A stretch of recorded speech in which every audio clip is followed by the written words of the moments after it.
If you are struggling with nail art, then this one's going to be for you. What's up, nail crew? It's Nicole, your fellow nail obsessed DIYer. Today we are doing these really cute decals. I'm going to show you how to use stamping polish with decals to make them pop even more over whatever color you want to wear them with. So I always have builder gel on my natural nails, and then I do a layer of peel base that I can pop off my manis a lot faster. Whenever I use peel base, I like to do a layer of dip base over my entire nail. This makes sure that the first layer of the dip powder applies much more evenly, and you'll be able to tell anytime you see me doing my nails if the first layer of my dip powder doesn't look very even. It's probably because I did not apply the peel base very evenly. It's like a dead giveaway in my video. So we're gonna start with this gorgeous purple color. My grandma hasn't taught me how to fly yet. It like almost looks chrome, and you can chrome it for a super chromed out look, but I didn't in this video. It was so gorgeous. I didn't even want to touch it. Okay, that is how much I love this. It's a super shimmer, has this sheen to it that looks like pinkish and orangish. I don't know. I'm terrible at descriptions. I'm terrible at color descriptions. I'm terrible at scent descriptions. So if you're going to ever ask me for those, I'm going to tell you, it's purple, or something smells good. Anyways, back to this mani. Since I already have builder gel down on my natural nails and my apex is built, I don't need to build an apex with the dip powder. So that's why you always see me do 2 layers of dip powder and then 1 layer of clear dip powder over top for the most part, since I already have my apex built with builder gel. Now, if you're somebody who doesn't want to use builder gel underneath, you can do a couple things. You can build your apex with clear dip powder, or you can build your apex with the color dip that you're using.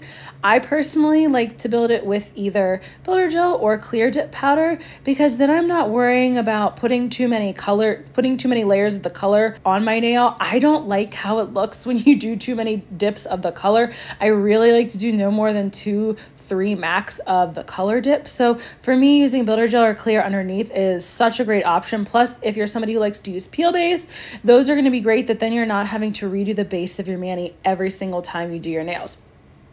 So when you're using a color that's so incredibly shimmery like this and almost like a chrome, sometimes some of the dip powder will get onto your base brush. And if it gets onto your dip base brush, you want to keep a lint-free wipe or a clean paper towel beside you, make sure it's dry.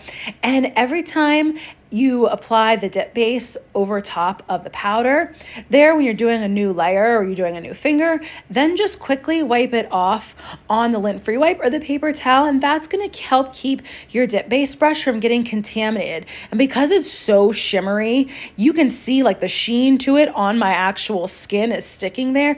And if you're somebody who's really particular about your brush and you don't like it to be contaminated, then wiping it off in between each nail is going to really help. I'll be honest, I half the time forget to do that.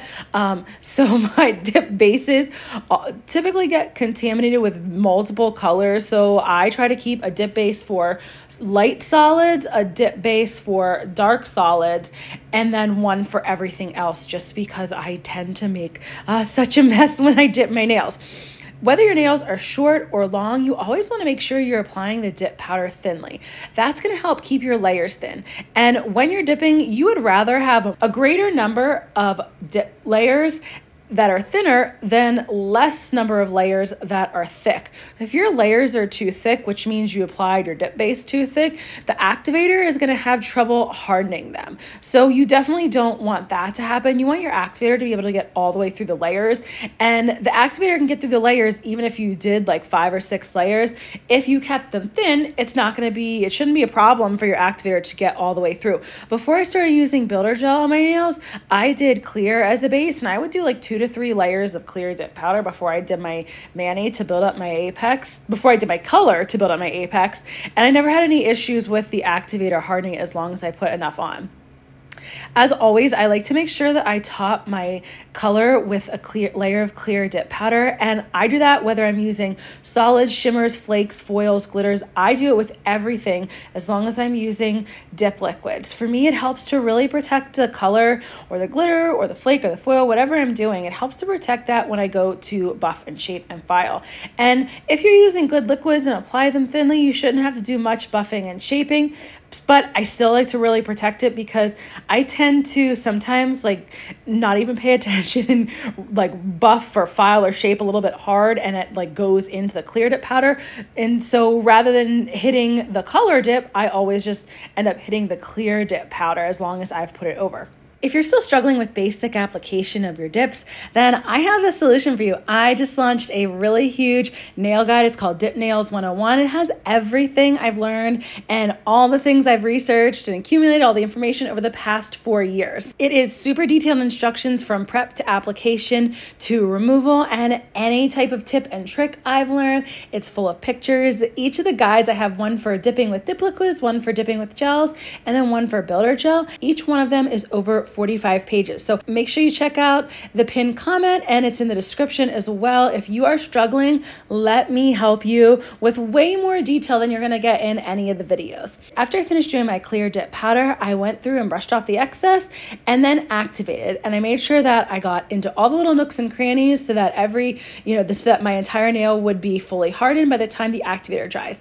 Then I like to tap on my nails to make sure that I hear a clicking sound so that I know they're ready to file and buff and shape. And first I go through with a flexible file or a nail buffing block, and then I like to go around my cuticles with an Efile. I am not great at doing my cuticles. Even still after 4 years, I still mess up my cuticles a little bit, okay? Sometimes they look great and I really don't need to even touch them with the Efile, but almost every mani, I just go around my cuticles real quick with the Efile just to make sure they're nice and clean.